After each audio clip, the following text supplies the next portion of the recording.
Hey everyone, Egman here with special guest Manta, Masked Manta / Peter, Yes. who can also go by Mr. I don't know. I don't know what you're going with here, but I appreciate all the different titles. Yeah. Uh, You keep adding another title every time. You're like, No, oh, I this don't. Yeah, you did. I'm like, oh, this is Peter. No, this is Masked Manta. And like, yeah, because that's my YouTube name. And I'm like, oh, it's Masked Manta. And you can call me Peter. I'm like, Well, because it's weird to just refer to each other by. oh yeah, you have to have the two name. Yeah, I thought we were first name comfortable with each other, Peter. I didn't know that it was like that. Right. He's just reading Suicide Squad. Oh yeah, Well, I got for Christmas I gave Hayden a copy of Suicide Squad, the novelization, as and payback for me getting him the Blu-ray movie for we his both birthday. dislike that movie. Yeah. And so I was trying to find Deadshot's iconic line, so what, are we some sort of Suicide Squad? Because it'd be really funny to read that out loud on here. Mm-hmm. But I'm not finding it. I mean, so I might low-key Did you try read Control F on the book? yeah. But anyway, so we're going to jump into Chapter 2, Chapter 3, because they have annoying nomenclature and just want to keep everyone on their toes all the time. But I think I teased this episode a lot because that's Froze right there. But and so he goes in the digital world with us, and now the digi world. Chapter 3, it's Frieza, right? And so I'm actually really interested to see if like Froze is like, Oh, does Frieza team up with you or something? doubt it, but more of like, I'll team up with you, Froze's- monkeys. Froze is just going to be like, man, this is a once in a lifetime opportunity. I can't. Oh, you think I Froze can't is going to disobey. betray you? I don't think he will, but I think he's going to have a dilemma of like, I love Frieza. He's my dad. yeah. I can't. Papa? Ninja Murasaki has appeared. What's he from? I have no idea, but you're going to look it up, so you won't figure it out. Okay. Yes. Ninja Murasaki seems like a Dragon Ball character. He seems like a guy. He is in a But Dragon Ball game. You've This seen every episode of Dragon Ball. Yeah, the original one, yeah. Oh, But of that the doesn't original. mean... It was like when I was like 13 or 14. Ninja Murasaki, a member of the Red Ribbon Army. Okay. I called it. Let's see. Alright, so we got just kind of sucked into the game world. Cool. Maybe that's how the chapter 2 ended, now that I think about it. Alright. Oh yeah, they have to find Nim, that's right. The Secret of Nim? Yes. They like this guy, these two kids came up to like, oh, we broke into your super secret headquarters, guarded by not one but two Nappas, and we can't find your friend Nim. He's been missing for like 10 minutes. Yeah. Are you from Hero Town too? Let's see. Oh, so is this the missing kid? He's cosplaying as like a slightly buffer Krillin. Wow. We might know something about the Dragon Balls. Dodoria here. Yeah. All right, we're in the middle of an anomaly. Uncle Dodoria, Lord Frieza, Miss Zarbon. the Ms. Zarbon pageant. Yeah. Let's see. Okay, so we're gonna fight. I'm surprised that Froze isn't more like, wait, these are Frieza's guys. I can't. I think I've got Zarbon in my deck. I can't. That's a conflict of interest. Shh.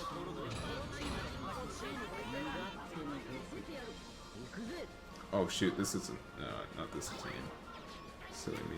I've got another one. It's way better. Can you just go to deck selection? There.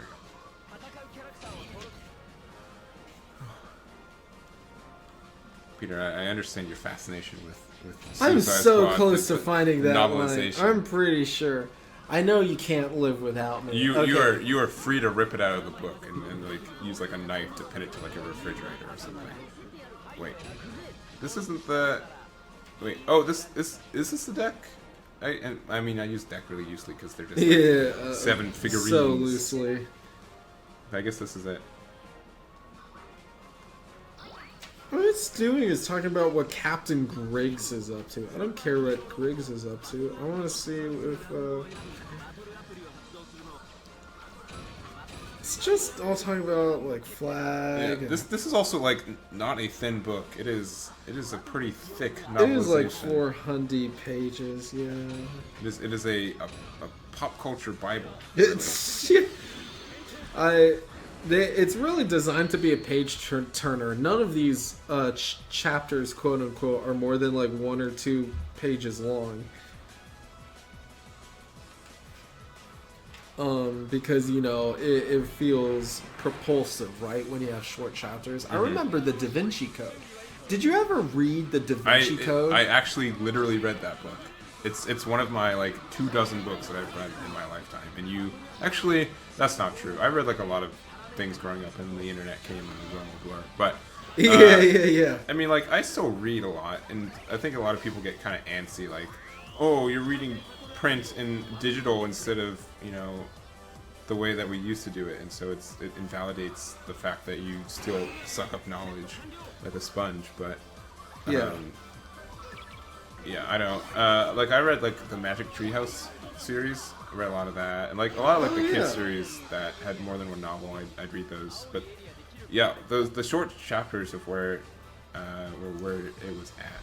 Yeah, I remember the funniest thing though was the fact that like it was like I think it wasn't a copy of my. I think my parents were borrowing a copy, and I wanted to read it. So my mom went through the whole book, and she like. Oh, of which she book? Put through. My mom went through the entirety of the Da Vinci Code. Oh, and she went. This is so adorable. This. She put little Post-it notes around any of the weird sex parts. It's like you need to skip this part, and of course I like didn't. Yeah. Mom, sorry. I could see your mom just how like I listening betrayed to you 15 years later. Episode 9 of like of Dragon Ball Superheroes World Mission, and we she's all just know like my mother just invested in that nerd shit. Takes her AirPods out. Right? Yeah, Patricia, you're wearing. Oh no, she can't hear us. Yeah, I don't. That's adorable. Okay. Yeah. Here is a part that is worth reading. I don't want to get copyright stricken. This is going to be monetized. So. Before the Australian could reply, a black SUV pulled up. The door opened and a pair of FBI agents dressed in identical black suits with identifying lapel pins dragged a giant of a man out of the car and pushed him towards Flag's new best friends. He was secured in reinforced handcuffs. Flag had read his dossier, who is called Slipknot, and the big bastard came equipped with an elaborate array of ropes and tackle. According to the files, there was nothing he couldn't do with him, except like get out alive. Yeah. Obviously.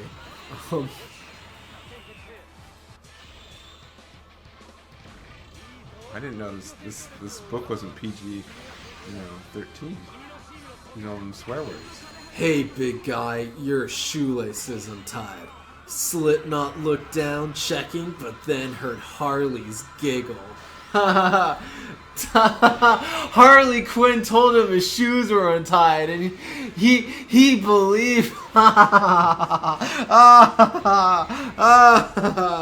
Oh. This is why you're here.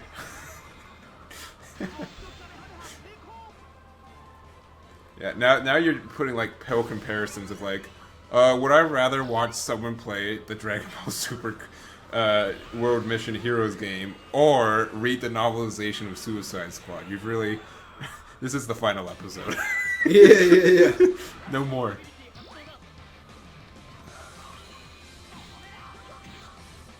The dog, watch out. Your shoes untied. I'm about to give up on. See, there's Captain Boomer. Here's the thing. I literally haven't seen Suicide Squad since it was in theaters. because I hate that movie. I was but there. when I And- saw it in theaters, I was also pissed drunk. Yeah, I strictly remember this. This was a double feature. Oh, it was, baby. Of where the what was it? The pre-show, or what would you say? The show before the show? Yeah. How would you say that? The matinee. No, but like the pre-game. When you have a band that plays before, like the good band. Oh, the opening act. Yeah. Well, there's like. Okay, I don't know. I haven't heard the word I'm thinking of.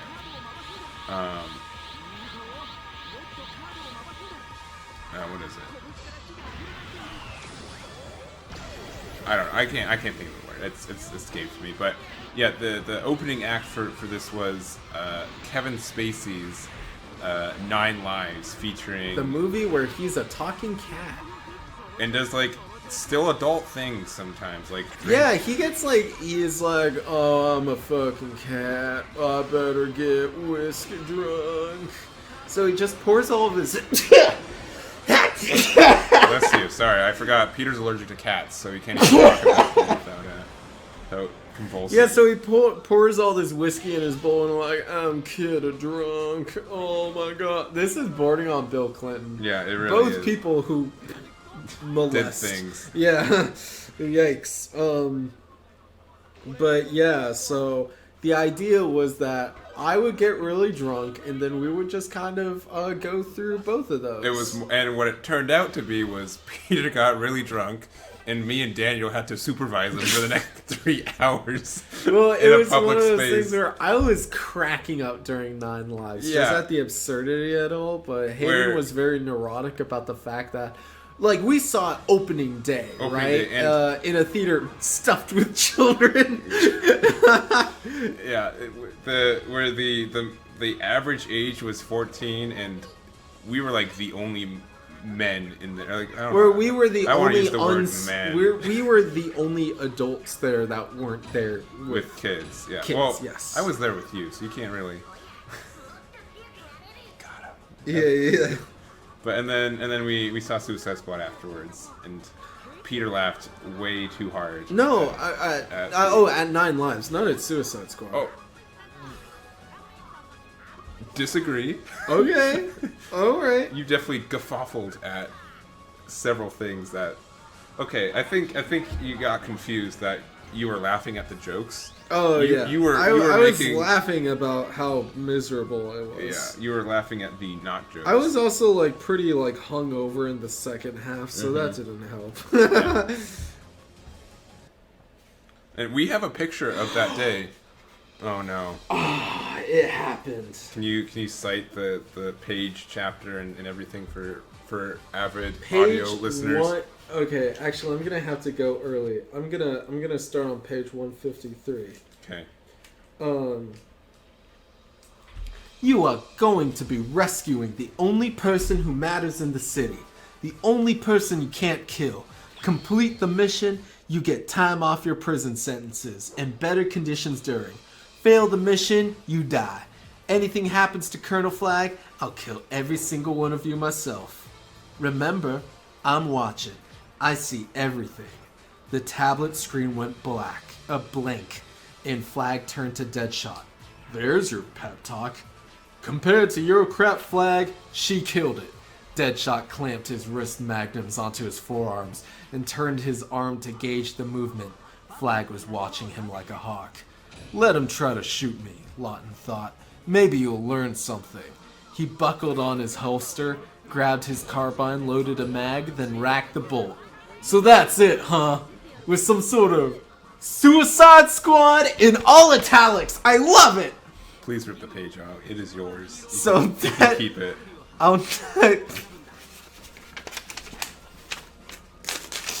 Oh. I'm actually doing this. Sorry, Yeah. Hayden. No, that's fine. You diminish its value. Oh no. I took out a single. See, so now you can't resell this, Hayden, because when they go to. Oh, I will. It's just imagine the person who's buying this from Half Price Book is like, what the fuck? Was there a page missing. I could see like some guy like clamoring like you were for the last 10 minutes of like, where's the page? Like, Yeah, it's lost. The tome is incomplete. Yeah, I'm gonna put this up on my fridge. I feel kind of bad. I don't like defacing books, but this is the Suicide Squad novelization, so it doesn't count as a real person. I mean, book. Yes. All right, we've been So told how's by your the, Dragon Ball?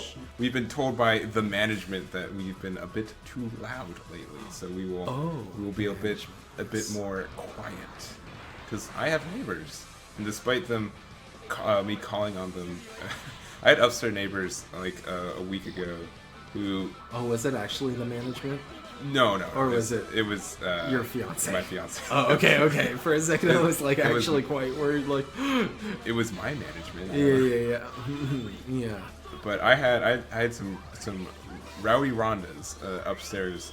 Rowdy Rondas. Alliteration makes good content. Of course. There was what was it? Yeah, I can only describe it as if. Like I don't know my upstairs neighbors in any sense, but what it reminded me of was some high schoolers whose parents went out of town. Oof. And it was just like, oh, we have free reign and we know where the alcohol is. And so, like Friday night, they were partying pretty late until like 3 a.m. and we're like, oh yeah, whatever, it's Friday, fine. I was pretty tired, so I was able to pass out anyways. Yeah. But then it like continued until like Saturday, and so I eventually. Bit the bullet and called like the cops for a noise complaint. Yeah, I know, very edgy boy. But oh my god, what happened? The dispatcher was like, yeah, what's up? I'm like, yeah, my upstairs neighbors are being a little bit rowdy Rondas. And so, you called them rowdy Rondas? I didn't call them. They're being real silly geeses. Perfect. But yeah, and so, and like not like 10 minutes later, they were quiet. I don't trust my police system to be at the door in 10 minutes to figure this out. Yeah. But I also kind of live in a quiet city at times, so maybe they had the time to just go out there immediately. Mm-hmm. But and then they were quiet for the next day and a half. Like it was fine. But it was just perfect. It was definitely a. Just like what do we do? Like, do we want to be those guys? Because like we talked to our apartment complex. Yeah, I know. It doesn't feel good to be like a buzzkill, right? Yeah, definitely. And it's not like, some neighbors complained of stomping, and like, oh, cool. So the people right below us. Yeah. Perfect. Man, Broly is beating butt. Yeah, that's Broly, all right. So I learned. So this is probably a fact that you know already. I don't know. It's about ninjas. What about ninjas? So ninjas are normally displayed wearing some sort of like black or like dark kimono, right? Or like dark. And real life ninjas normally don't do that because it's not very camouflagey, right? Yeah. Well, I mean, because normally they're just like disguised as peasants or yes. just regular ass people. Yes, exactly. But the reason that it was popularized that they were wearing black is in like Ibuki shows. Oh, Kabuki. Kabuki, sorry. Ibuki is a Ibuki is from, a Street Fighter character. Yes, that's right. Ibuki on the scene. She's a ninja though, so it's not like super crazy. Makes sense. Actually, if I remember correct, this might be wrong, but I think Ibuki might actually be a reference to an old ninja clan. Anyways, in those which is like what Japanese theater, right? Yeah. Most of the time, those shows were in a black backdrop, and so people that would be stagehands would be wearing entirely black, just so. They have like black masks and everything. Yeah, and everything. It's pretty cool looking. Yeah, and so to represent ninjas in those performances, they would have a stagehand dressed in all black. Just like a stagehand walk out from backstage, and like you're trained to not notice the stagehands. And just so when one is a real character, it's so surprising. Yes, that's the original, and so that's why. That's really cool. Yeah, and it could just be like someone being dumb on the internet, and I'd be like, oh, no, okay. that's I believe that. Yeah, that sounds awesome. Yeah, so that's what's popular. So like a stagehand just produced a knife and killed someone. Like not like Well, that show was that was a really realistic show. Like, but like that definitely sounds like a Ace Attorney case. Yeah, exactly. Hey, guess what? Did you hear? They just finished. It took them years, but they finally finished the fan translation of The Great Ace Attorney. Oh, is that the Sherlock Holmes of? That's the Meiji era Japan one. Yeah, I need to go through that one. I just finished. I did the Japanese translation of Ace Attorney Investigations 2. Yeah, really we went fun. through the first level together. That's right. I never went through the rest because we went through them together, but I couldn't get a save that brought me to the second case rather than having to do the first case all over again.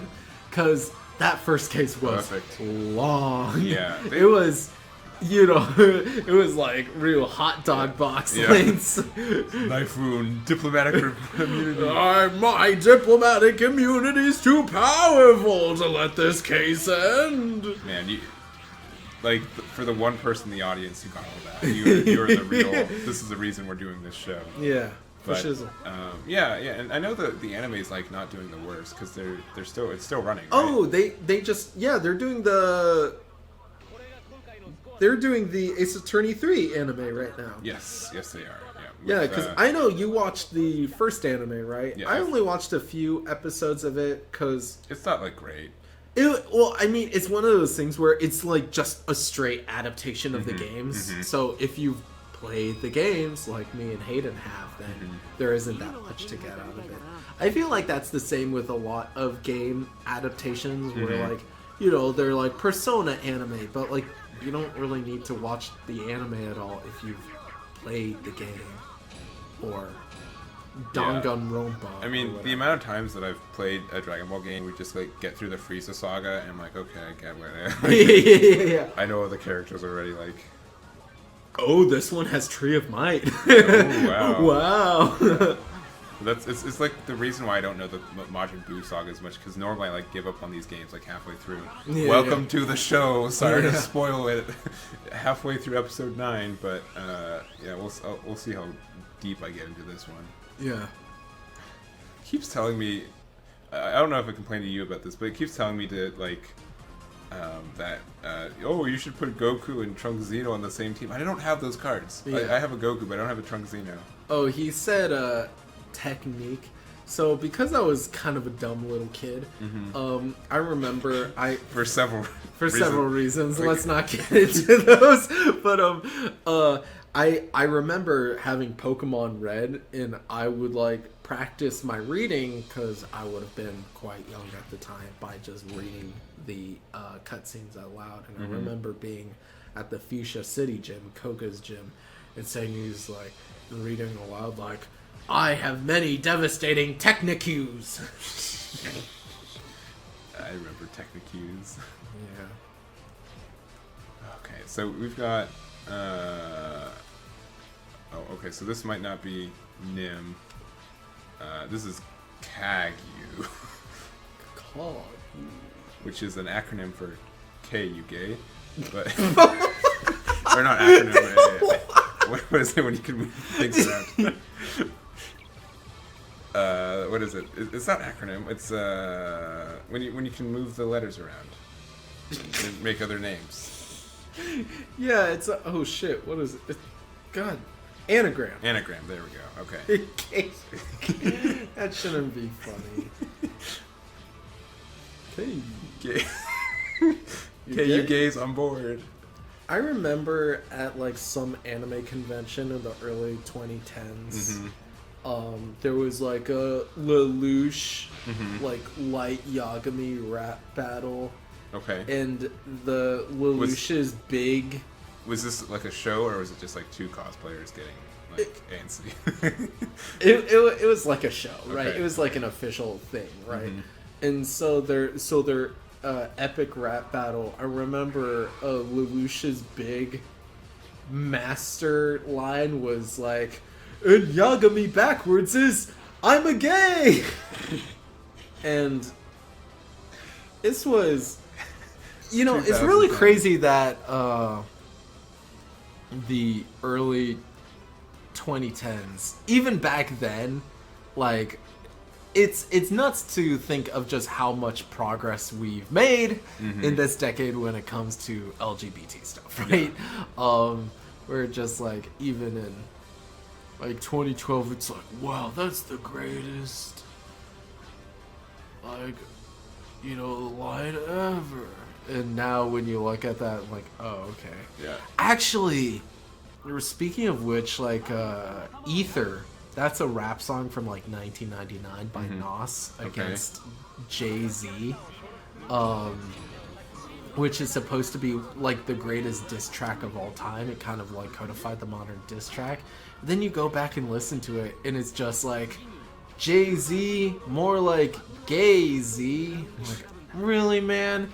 Nas, you're a poet. You wrote fucking Illmatic. Like, come on. You can do better than this, buddy. Badidlio? But he didn't. Yeah, but he didn't. Well, I'm happy that me saying KU gay has started this whole rabbit hole of Lelouch rap battles and diss tracks from 19. Yeah. Speaking of which, so Jay-Z made his response called, shit, I don't even remember. That's a weird name. Yeah. No, but his response came out on The Blueprint, which was like his iconic album, and it's sort of one of the best rap albums of all time, quote unquote. But it came out. Peter has opinions on that. No, it's actually a pretty solid album, but its thing is that it came out on September 11th, 2001. Oh, okay, yeah. So Jay-Z's like, oh, no. New York. Yeah. No. It reminds, so, a quick tangent away from that. There's a... a tangent away from 9/11. Yeah, well, sort of. So, there's this, like 2 years ago, I played like a lot of Smash Brothers competitively, and I played Project M, and so, but that game kind of got like cease and desisted. Yeah, and so I still couldn't play it anymore, and I was looking at other games to get into. Just, oh jeez. Yeah, okay, sure. I'm not surprised. Yeah, that's having a heart attack. But yeah, I was trying to get into fighting games like Street Fighter, perfect, and I came across like this thing about this. Fighting games have a really fun and interesting history in general. And, like the early 2000s was like a big like Wild West. Yeah. Like especially like the first like 3D fighters, like stuff like Virtua Fighter. Like nobody talks about Virtua Fighter anymore. Yeah, and like right, but that was like Tekken so important in setting up how. Okay. It's so broken. And like Justin Wong, you know, who still plays games. Like even though I'm not sure how old he is, but he's been in the scene for like 20 years and stuff. But yeah, it's just super crazy. And there's a documentary that was in like the early 2000s of just like this whole scene, and like the game at the time was Street Fighter's Third Strike, which is an awesome game. I really like that game. Yeah. It's hinges on being too technical, but yeah, because that's the big thing, right? Where it's like everyone sort of agrees that Third Strike is the best that Street Fighter has ever been mechanically, but because people they want aren't people to play attached to the characters as much, right? Yeah. Like people in the scene at the time were, but like people were really upset that it had none of the iconic characters. Yeah, and which is why they kind of added Chun-Li and Ken. And there's like the thing like barrier of entry thing, like, and it's a total thing. And I like as a consumer who likes to get into like the hardcore stuff, it's a shame, but like like you also have to make concessions that people want to, like, you want as many people as you can to buy this game, and if it's shown as like really technical and like a high barrier entry, people won't get into it. Yeah, which is why I think like 4 and 5 of Street Fighter, which are still good games, are mechanically easier than Third Strike. Anyways, I've yet to play 5 at all. Which, I mean, I hear I'm not missing that much, but it has my girl Judy in it. It does, and she's got that eye patch. Oh, I know that's your thing, right? That's why I brought this eye patch right here. I literally have an Hayden eye patch. literally has an eye patch in the general vicinity right now. Mecha Freeze, why you do that to me? probably make my heart. Is that Mecha Frieza's ability to I make believe your? it is, yeah. Yeah, that makes sense because I knew Broly had an insane. His thing goes fast, but it's pretty ridiculous. Oh jeez. Perfect. Perfecto. All right. Hey, my hard drive was full from all this enriching content that I've been making. So we lost the last like 5 minutes of the battle. yeah, but It's fine. Yeah, I won. Don't worry. I definitely didn't lose. I only told the most heartbreaking secret I've ever told. Yep, and I told my deck list for Dallas verbatim. So yeah. But check out the Bang the Machine documentary, and by check it out I mean you can't because the you literally humanly cannot. You cannot because the production copy got destroyed in 9/11. Not a joke. It's not the reason it just happenstance got destroyed from that. But that was the whole arc. In case you were on the edge of your seat during that conversation. But yeah, that's gonna be it for us. Sorry, kind of got pinged, closed, but we'll catch you all next time. See ya.